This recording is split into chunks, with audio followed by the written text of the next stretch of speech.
근데 진짜 오래 기다리셨습니다. 두산 베어스가 이제 비시즌을 지나서 드디어 야구를 시작한다는 소식인데요. 이제 내일부터 연습 경기가 있습니다. 이제 쭉 경기들이 있고 6게임이 있고 그 다음에는 이제 시범 경기로 넘어가겠죠. 그 다음에는 3월 28일에 개막전이 있을 거예요. 뭐 그 사이에는 물론 국가대표팀 우리 곽빈 선수와 김태견 선수가 참여하고 있는 국가대표팀의 WBC 경기들도 있겠지만 두산 베어스의 일정이 이제 내일부터 정식으로 시작된다는 소식을 전해드리면서 캠프 일정을 한번 쭉 알려드릴게요. 이제 이 일정대로 진행이 되는데 2월 25일 수 26일 목요일 27일 금요일에 이제 구춘 대회라고 해가지고 일본에서 미야자키에서 펼쳐진 두산 베어스가 매년 참여하고 있는 대회인데 예전에 하나이글스도 한번 참여한 적이 있는데 이번에는 롯데자이언츠가 참여를 했습니다. 그래서 뭐 일본 팀들이 있고 우리 한국 팀들도 있는데 이제 이 경기에서 세 경기를 이제 구춘 미야자키 베이스볼 게임즈라는 대회로 참여하게 됩니다. 그래서 세이브 라이온즈, 그러니까 타무라 이치로 선수가 뛰었던 세이브 라이온즈죠. 그리고 우리 KBO의 롯데자이언츠 그리고 지바 롯데 마린스랑 경기를 하는 세 경기가 잡혀 있고 3월에는 이제 3일, 5일, 6일에서 3월 3일은 아마 로컬 팀인 미야자키 선샤인이라는 팀하고 이제 경기를 하게 되는 것 같고 SSG 랜더스와 3월 5일, 6일에 경기를 시작하면서 드디어 길고 길었던 비시즌이 끝나고 두산 베어스의 야구가 시작됩니다. 여러분 오래 기다리셨습니다. 비시즌 동안 또 재밌는 소식도 있고 가슴 아픈 소식도 있었지만 이제는 새롭게 시작해야 되는 시즌인 만큼 2025 시즌에 대한 아픔은 있고 26 시즌에 이제 즐거움으로 가야 된다라는 말씀을 드리고 싶고요. 정말로 지옥 같았던 2025 시즌은 잊자. 2026이 시작된다. 그래서 이 세 가지 일단 이 세 가지 부분들 우리가 이제 25 시즌에 구의를 하고 구단의 모든 것을 바꾸는 대격변을 하는 이 시작이라는 점에서 이번 시즌이 좀 특별하다 할 수 있고 또 이제 감독님이 바뀌었죠. 김현용 감독도 선임이 되었고 또 홍원기 수석 코치가 또 왔고 손시현 뭐 QC 코치나 이진영 뭐 정재훈 같은 타격 코치 투수 코치가 이번에 합류를 하게 되면서 정말 초호화 코치진이 출범이 되었다라고 말씀드리고 싶고 캠프 슬로건은 타임 투 무브 온이었는데 분위기 굉장히 좋아 보였어요. 제가 베어스 TV로 봤을 때 분위기 굉장히 좋아 보였는데 그 성과를 확인할 시간이 되었다라고 생각합니다. 그러면서 이제 여러 가지 관전 포인트들을 이제 오늘 살펴볼 건데 이제 매치업을 일단 살펴보면 세이브 라이온즈랑 지바 롯데 마린즈라는 NPB 팀하고 경기를 하게 되죠. 먼저 연습 경기를 하게 되는데 두산이 이제 매해 참여하고 있는 구춘 미야자키 베이스볼 게임즈라는 대회인데 25일에는 세이브 라이온즈 27일에는 지바 롯데 마린즈랑 하게 됩니다. 그래서 세이브 라이온즈 같은 경우는 타무라 이치로 선수가 뛰었던 팀이고 지바 롯데 같은 경우는 얼마 전에 하나랑 경기를 해서 18대 0으로 승리를 거뒀던 또 NPB의 이제 전통 있는 팀들인데 그래서 여기서 보였던 우리가 뷰잉 포인트로 보면은 NPB의 레벨을 우리가 좀 살펴볼 필요가 있다. 우리보다 확실히 좀 높은 레벨의 팀들로 예상이 되기 때문에 우리가 AX 플렉센 선수랑 그 재계약한 잭로그 선수가 만약에 출전을 하게 된다면 부위가 어느 정도로 통할 수 있을지 한번 살펴보게 될 것 같고 아시아 쿼터 이제 투수인 타무라 이치로 선수 또 뛰었던 세이브 라이온즈이기 때문에 그 일본 타자들을 상대로 보여주는 경쟁력을 통해서 외국인 투수들이 얼마나 좋은 활약을 할 것인지를 좀 예측해 볼 수 있는 상황이 될 것 같습니다. KBO 팀들과도 연습 경기가 매우 중요한데요. 26일에 롯데자이언츠, 3월 5일에서 6일에는 SSG 랜더스와 경기가 잡혀 있습니다. 랜더스는 물론 이제 김재환 선수가 이적을 하면서 좀 가슴 아프게 이적을 하고 좀 꼴 보기 싫게 이적을 하면서 이제 어쨌든 그런 매치업들이 뭐 미리 연습 경기부터 잡혀 있는데 아무래도 이제 김원영 감독님이 SSG 감독 우승 감독 출신이기 때문에 이런 것들이 좀 고려가 되었던 것 같고 아마 지역도 같았을 테고 그러면서 감독 이적 후에 첫 맞대결로 미묘한 좀 심경전이 예고된다라고 볼 수 있고 이제 미야자키 선샤인과의 대결은 이제 아마 신인 자원이나 백업 자원들이 좀 많이 출전을 하게 되지 않을까 예상이 좀 됩니다. 이때 좀 쇼케이스 무대가 좀 될 것 같다는 생각을 좀 해보면서 이런 경기들이 좀 준비되어 있다라는 말씀드리고 싶습니다. 그래서 관전 포인트들을 조금 정리를 해보면 첫 번째 관전 포인트는 아무래도 외국인 선수들을 좀 살펴봐야 될 것 같아요. 그러니까 돌아온 에이스와 새로운 해결사라고 제가 이제 제목을 정해놨는데, 그래서 크리스 플렉센 같은 경우는 20년 한국 시리즈 진출할 때 이제 영웅적인 서사를 갖고 있고 메이저리그에 이제 경험을 더해서 아무래도 일선발로 돌아왔다고 보는 게 맞을 것 같아요. 그러니까 가장 전성기의 나이에 그래도 비교적 좋은 메이저리그 기록을 갖고 돌아왔기 때문에 우리가 일선발로 기대할 수밖에 없을 것 같고, 잭로그 같은 경우도 지난 시즌에 10승을 했고 또 10승 이상의 더 좋은 기억 우리가 갖고 있기 때문에 평균 자책점도 굉장히 좋고 안정적인 투수로 검증이 되었다라고 이미 보는 게 맞기 때문에 이 두 외국인 투수 그리고 다즈 카메론이라는 이제 케이브 선수가 이제 카메론 선수가 이제 교체가 되게 되었는데 이 빈자리를 채울 수 있을지. 잠실 구장이 굉장히 넓은데 이 선수가 수비도 좋다고 하니까 수비도 좋고 기동력도 좋다고 하니까 이 부분들까지 또 펀치력도 마찬가지고요. 기대를 좀 해보게 되는 선수들입니다.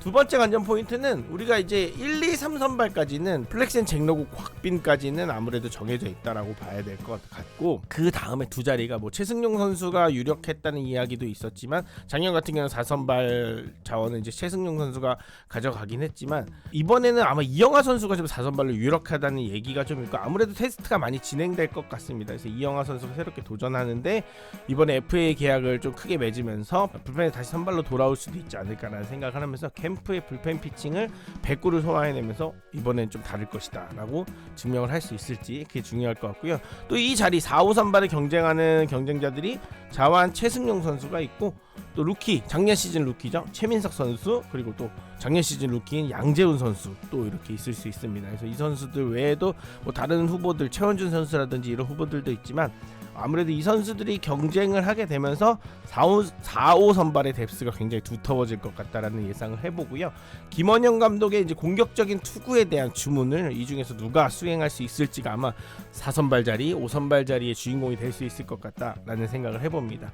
그러면서 이제 관전 포인트 세 번째로 넘어가면 80억 FA 박찬호와 그리고 내야의 재편이라고 봐야 되는데, 센터 라인이 굉장히 강해졌고요. 박찬호 선수가 들어오면서 사실 유격수의 주인이 좀 없는 상황이었는데 양의지, 박찬호, 정수빈으로 이어지는 센터 라인이 뭐 리그 최고라고 할 수 있는 수준이 되었고, 이제 여기서 키스톤 콤비로 2루 자리가 아직은 미정입니다. 뭐 강승호 선수가 될 수도 있고 박준순 선수가 될 수도 있고 오명진 선수가 될 수도 있는데, 사실 이제 두산 베어스 팬들 입장에서는 이 세 선수가 어디가 딸려서 이제 주전 경쟁을 하고 있는 것이 아니라 다 주전급의 선수들, 그러니까 다른 팀에 가더라도 뭐 예를 들면 신민재나 박민우 정도 제외하고는 어느 팀에 가더라도 주전 경쟁을 할 수 있는 선수들이기 때문에 이 선수들이 지금 1루에서 누가 자리를 차지한다고 해도 박찬호와 완벽한 이제 키스톤을 꾸릴 수 있을 것이다라는 생각을 해보고요.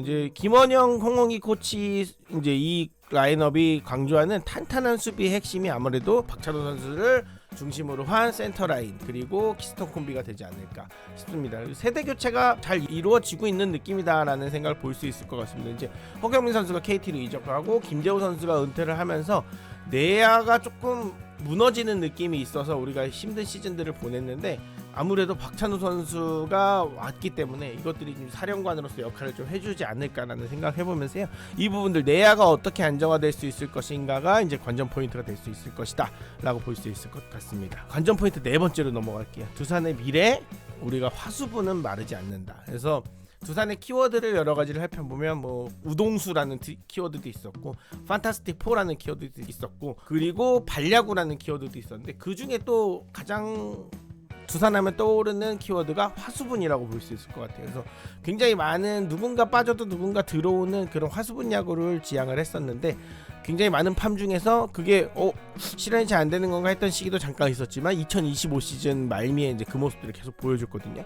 그러면서 김주호 선수가 이번에 1라운드에 전체 7순위로 들어오게 됐죠. 그러니까 이 선수도 사실은 의외의 좀 픽이었다고 보는데, 야수는 작년에 그러니까 25 시즌으로 봤을 때는 박준순 선수가 1라운드에 뽑히면서 야수 픽을 우리가 1번으로 해갔는데, 야수 픽이 이번에 많이 뽑히면서 1라운드에 세 번째 야수 픽이었어요. 그래서 김주호 선수가 공격력도 마찬가지고 파워도 마찬가지고 수비도 나름대로 범위 레인지가 넓으면서 주력까지 갖춘 선수다라는 평가를 갖고 있어요. 일단 고등학교 때는 중견수까지 다 커버를 했기 때문에 이 선수가 공수주 3박자를 갖춘 대형 외야수라고 판단이 되고, 이 선수가 과연 1군에서 모습을 드러낼 수 있을지도 굉장한 관전 포인트가 될 것 같습니다. 관전 포인트 다섯 번째를 보면 이제 포수 자리인데요.